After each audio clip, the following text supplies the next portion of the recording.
Baik, assalamualaikum warahmatullahi wabarakatuh. Waalaikumsalam warahmatullahi Wabarakatuh.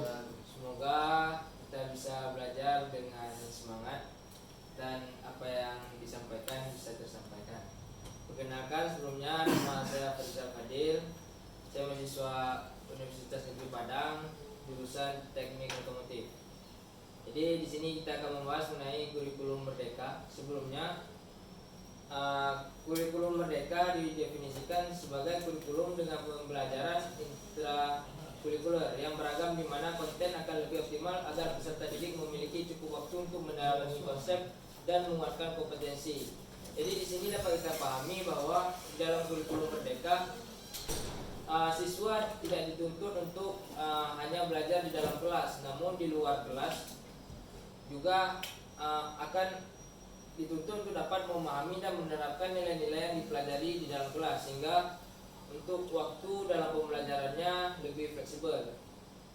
Dan di dalam kurikulum mereka, proyek tidak diarahkan untuk mencapai target capaian pembelajaran tertentu, sehingga tidak terikat pada konten mata pelajaran. Baik, di sini kita akan masuk dari beberapa pertanyaan yang sudah dijawab, namun terdapat beberapa penjelasan lebih, seperti yang pertama, apakah yang dimaksud dengan unit inquiry pada kelas 10? Unit inquiry adalah kegiatan pembelajaran yang memfasilitasi peserta didik untuk mengidentifikasi dan memecahkan masalah yang ada di lingkungan sekitar dari sudut pandang berbagai mata pelajaran pada kelompok mata pelajaran IPA dan IPS dengan menggunakan metode inquiry. Jadi di metode inquiry dapat kita lihat pada gambar itu ada exploring, investigating, processing, dan creating. Jadi kita harus mengeksplor dulu masalah.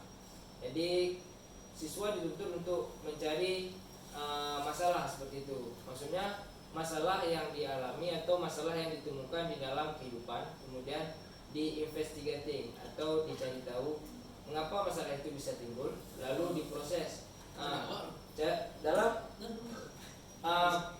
Dalam masa processing, maka digunakanlah penerapan dari ilmu. Seperti pada pelajaran IPA, kita tahu bahwa air kumuh, lalu diinvestigasi mengapa air bisa kumuh, kemudian diproses bagaimana tahap-tahapan dalam mengatasi air kumuh itu, kemudian dikreasikan penerapannya, seperti bagaimana efektivitas air supaya tidak kumuh dan kita dapat membuat air itu menjadi bersih, seperti itu. Kemudian untuk pertanyaan kedua, komponen pembelajaran apa yang berubah di SMK? Yang pertama, spektrum keahlian disesuaikan dengan kondisi dunia kerja. Ada 10 bidang keahlian dan 50 program keahlian. Jadi spektrum keahlian ini disesuaikan dengan kondisi dunia kerja agar pada saat lulusan dari SMK mampu bersaing di dunia kerja. Kemudian poin kedua, struktur kurikulum terdiri dari dua kelompok, yaitu A umum dan B kejuruan. Waktu praktik kerja lapangan adalah 6 bulan di kelas 10, di kelas 11 di kelas 12 pada SMK program 3 tahun dan minimal 10 bulan di kelas 13 pada SMK program 4 tahun.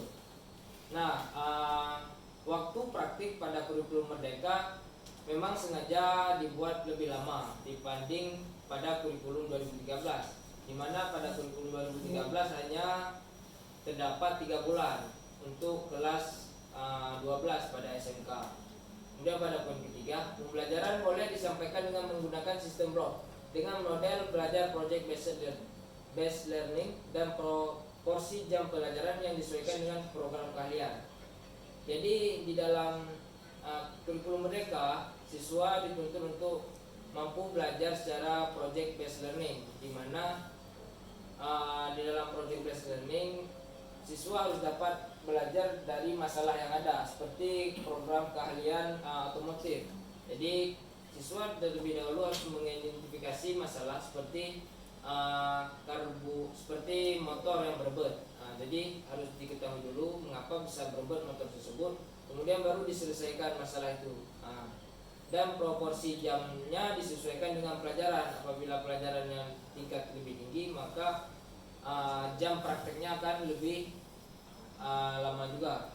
Untuk poin keempat, bahan ajar digunakan untuk mendukung pembelajaran dan pelatihan terhadap kompetensi yang ada di dunia kerja. Jadi bahan ajar memang disesuaikan dengan kompetensi yang ada di dunia kerja. Kemudian nomor 5, guru yang mengajar diarahkan agar memiliki kompetensi setara dengan kompetensi yang dibutuhkan dunia kerja. Instruktur dunia kerja juga didorong untuk ikut mengajar. Inilah yang menjadi suatu poin mengapa kurikulum merdeka belum bisa diterapkan di semua sekolah, karena poin yang utama itu adalah guru harus memiliki kompetensi yang setara dengan kompetensi yang dibutuhkan dunia kerja. Jadi pada saat guru tidak mampu mengimbangi kompetensi dunia kerja, maka otomatis siswa atau siswa yang dididik juga kurang mampu di dalam efektivitas kurikulum merdeka tersebut. Kemudian yang poin ke-6, sarana dan prasarana diarahkan agar dilakukan analisis benchmarking sesuai dengan kebutuhan dunia kerja. Jadi benchmarking ini adalah suatu patokan di mana di dalam dunia kerja itu kan terdapat beberapa brand atau beberapa perusahaan yang sama. Jadi benchmarking ini tujuannya untuk menganalisa bagaimana perkembangan dari setiap dunia kerja tersebut. Jadi kita lanjut untuk pertanyaan selanjutnya. Apa yang berubah pada spektrum keahlian SMK? Jumlah bidang keahlian menjadi 10 dan dibagi menjadi 50 program keahlian. Kompetensi keahlian tidak masuk lagi ke dalam spektrum keahlian. Jadi bidang keahlian itu diperkecil menjadi 10 dan dibagi menjadi 50 program keahlian. Kita beri contoh seperti pada pada teknik otomotif itu dibagi menjadi 3 program keahlian, yaitu di SMK seperti PKR, TSM dan alat berat. Kita lanjut untuk pertanyaan selanjutnya. Apakah satuan pendidikan diberi kebebasan membuka konsentrasi keahlian? Capaian pembelajaran atau CP pada level konsentrasi keahlian adalah kompetensi minimum pada keahlian tersebut. SMK dan mitra dunia kerja dapat mengembangkan tujuan pembelajaran sesuai dengan konteks ketenagakerjaan dalam dunia kerja tersebut.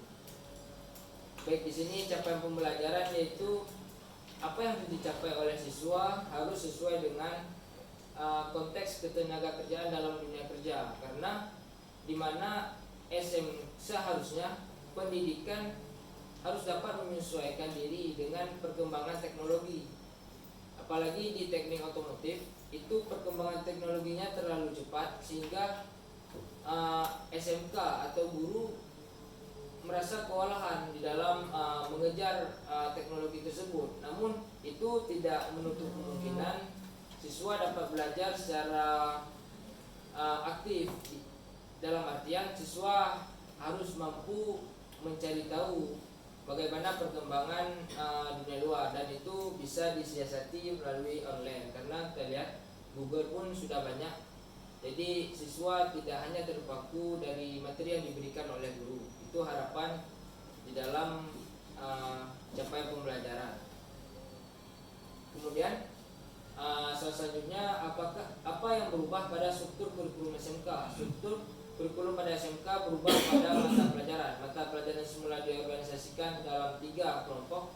Yang pertama muatan nasional, yang kedua muatan kewilayahan, dan muatan peminatan kejuruan.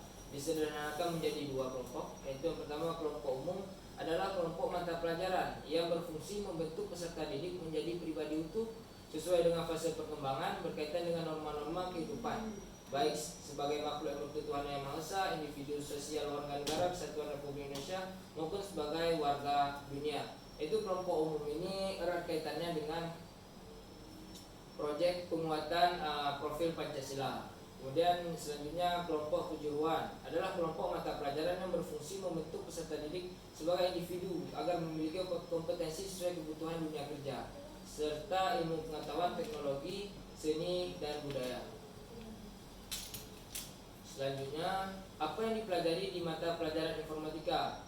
Nah, untuk mata pelajaran informatika berisi berbagai kompetensi untuk menunjang keterampilan berpikir kritis dan sistematis guna menyelesaikan beragam permasalahan umum, meliputi penerapan logika proposisi, berpikir komputasional atau computation thinking, penerapan teknologi informasi dan komunikasi, penguatan sistem komputasi, penggunaan jaringan komputer dan internet. Jadi di dalam pembelajaran informatika memang lebih ditekankan di dalam berpikir logika, di mana perkembangan teknologi juga tidak lepas daripada informatika, perkembangan informatika.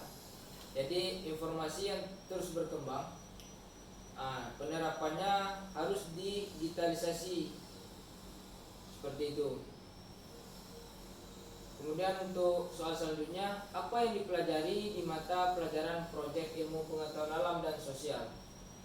Mata pelajaran proyek ilmu pengetahuan alam dan sosial berisi muatan tentang literasi ilmu pengetahuan alam dan sosial yang diformulasikan dalam tema-tema kehidupan yang konseptual dan aktual. Jadi di mata pelajaran proyek ilmu pengetahuan alam dan sosial itu konteks-konteksnya harus berisi tema-tema kehidupan, di mana siswa pada saat telah mendapatkan ilmu di sekolah, dia harus mampu mengimplementasikan ilmu itu di kehidupan nyata seperti itu. Jadi itulah menjadi poin utama guru dalam mengajar. Jadi pada saat dia menjelaskan tentang proyek dalam ilmu pengetahuan alam, itu harus sesuai dengan tema-tema kehidupan yang kontekstual. Kontekstual artinya yang memang sering dijumpai dan aktual seperti nyata dalam kehidupan. Kemudian untuk soal selanjutnya, apa kegunaan mata pelajaran pilihan dalam kelompok mata pelajaran kejuruan di SMK? Mata pelajaran pilihan merupakan mata pelajaran yang dipilih oleh peserta didik berdasarkan rencana atau passion untuk pengembangan diri, baik untuk berwirausaha, bekerja pada bidangnya maupun melanjutkan pendidikan. Contohnya mata pelajaran bahasa asing selain bahasa Inggris, matematika, IPA, IPS atau mata pelajaran kejuruan lain di luar konsentrasi keahliannya. Jadi di sini dapat kita pahami bahwa di dalam mata pelajaran pilihan di kelompok mata pelajaran kejuruan di SMK itu memang diarahkan oleh pendidik untuk peserta didik sesuai dengan passionnya sendiri. Seperti pada kejuruan di SMK seperti otomotif. Jadi ada mata pelajaran pilihan seperti bahasa Jerman, itu kan bahasa asing. Jadi di Jerman itu memang perkembangan otomotifnya lebih besar. Jadi dari awal dari SMK memang siswa dipersiapkan untuk mampu mempelajari bahasa Jerman. Kemudian setelah dari itu diharapkan dari tamatan SMK dapat bersaing di dunia industri tingkat internasional, dan seperti juga bahasa asing, bahasa Jepang. Banyak juga tamatan-tamatan SMK yang memang dipersiapkan untuk menjadi pekerja atau yang bekerja di bidang pada tingkat internasional seperti itu. Jadi mungkin untuk materi dari beberapa pertanyaan dan telah saya sampaikan, apakah dari peserta didik atau siswa ada pertanyaan mengenai hal itu? Baik, silakan Taufik. Izin bertanya Pak. Ya, baik. Apa hubungannya dunia kerja dengan capaian pembelajaran pada level konsentrasi keahlian pada sekolah kejuruan? Oh, baik.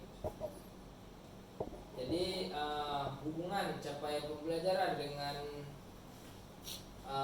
dunia kerja itu sebenarnya sangat erat hubungannya. Jadi di dalam konteks ini guru atau satuan pendidikan seperti SMK itu harus mampu menjalin ikatan kerja, atau kita bilang seperti ada ikatan antara sekolah dan mitra dunia kerja. Jadi pada saat siswa atau peserta didik yang tamatan dari SMK, maka dia langsung siap untuk masuk ke dalam dunia kerja. Jadi istilahnya capaian pembelajaran memang harus disesuaikan dengan mitra dunia kerja. Kita katakanlah contoh pada otomotif. pada bidang teknik kendaraan ringan. Jadi di showroom itu guru memang sudah bekerja sama dengan, atau sekolah sudah bekerja sama dengan salah satu showroom, kita katakanlah merek Toyota. Jadi di dalam showroom itu kan memiliki standar-standar masing-masing. Jadi salah satu penerapannya yaitu siswa diajari dengan standar yang ada pada setiap mitra dunia kerja tersebut. Jadi seperti mempelajari buku panduan atau buku servis dari satu merek mobil. Itu adalah suatu capaian pembelajaran yang memang dikonsentrasikan di dalam bidang keahlian, terkhusus pada keahlian kejuruan. Baik, mungkin itu yang bisa Bapak sampaikan. Apakah Ananda paham? Paham Pak. Baik, terima kasih. Apakah ada yang ingin bertanya? Yang ingin bertanya lagi? Baik, Restu, silakan. Baik, terima kasih atas kesempatannya pertanyaan. Oke, itu pertanyaan saya tentang perkembangan. Bagaimana perkembangan konsep pembelajaran dari waktu ke waktu, Pak? Sekian, Pak. Baik, terima kasih. Jadi sebelum konsep perkembangan dari waktu ke waktu seperti itu. Iya. Jadi gini, ini adalah peralihan sebenarnya dari kurikulum 2013 menjadi kurikulum merdeka. Kenapa bisa dikatakan peralihan? Karena di dalam satuan pendidikan terdapat loss atau keterlambatan di dalam pembelajaran selama 5 bulan, dan itu diakibatkan oleh COVID pada saat itu. Karena kita tahu dari 2013 sampai ke 2020 itu adalah waktu yang lama, dan untuk masa peralihan itu saya rasa masih ada istilahnya canggung, dan masih ada seperti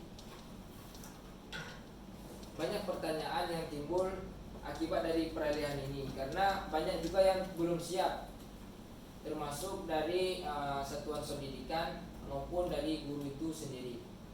Dan untuk siswa, sebenarnya untuk masuk ke dalam masa peralihan itu sangat mudah. Dia hanya mengikuti alur dari pembelajaran yang disampaikan oleh guru.